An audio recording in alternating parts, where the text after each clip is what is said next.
Qui n'a jamais rêvé de posséder de bonnes bouteilles? Boire du vin, c'est boire du génie, disait Baudelaire. Il n'est pas étonnant que cette boisson inspirant la passion interpelle le collectionneur en nous. Nous avons profité du passage de la maison Penfolds à Montréal pour leur demander comment monter sa propre collection de vins. Je pense que l'idée, c'est de peut-être définir quel genre de goût on préfère, quel genre de style de vin on aime.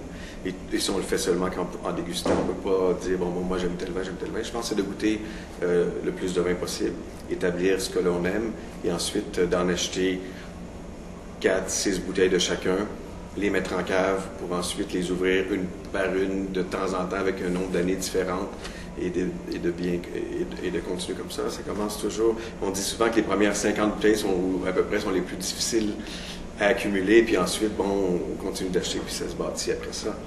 Selon une étude de l'IVEX 100 Fine Wine Index, le marché du vin s'est avéré 2 fois plus profitable que le marché immobilier sur une période de 20 ans. Mais pour le vrai disciple de Bacchus, le gain pécunier n'est guère sa première motivation. Il y en a qui le font. Moi, je pense que le vin, ça collectionne par passion de le déguster. Parce que c'est le fun d'avoir des bouteilles en cave, mais c'est beaucoup plus plaisant de les ouvrir et de partager avec les gens avec qui on aime ça, déguster.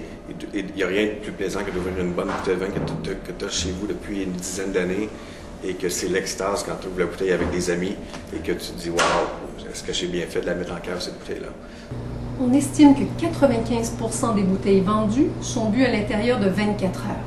La tentation de savourer son vin peut donc représenter une embûche pour monter sa collection.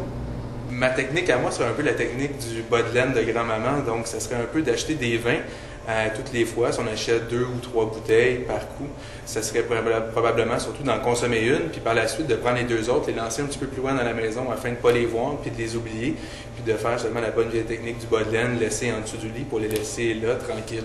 Donc par la suite, c'est de refaire la même étape plusieurs fois pour qu'en fin de journée, on puisse se retrouver effectivement avec une quantité de vin relativement intéressante que là, on va être capable de commencer à faire tourner à travers les années. Donc ça prend beaucoup de temps et ça demande beaucoup de patience, mais c'est un très grand plaisir de pouvoir par la suite de retrouver certaines petites découvertes qu'on avait faites à travers le temps.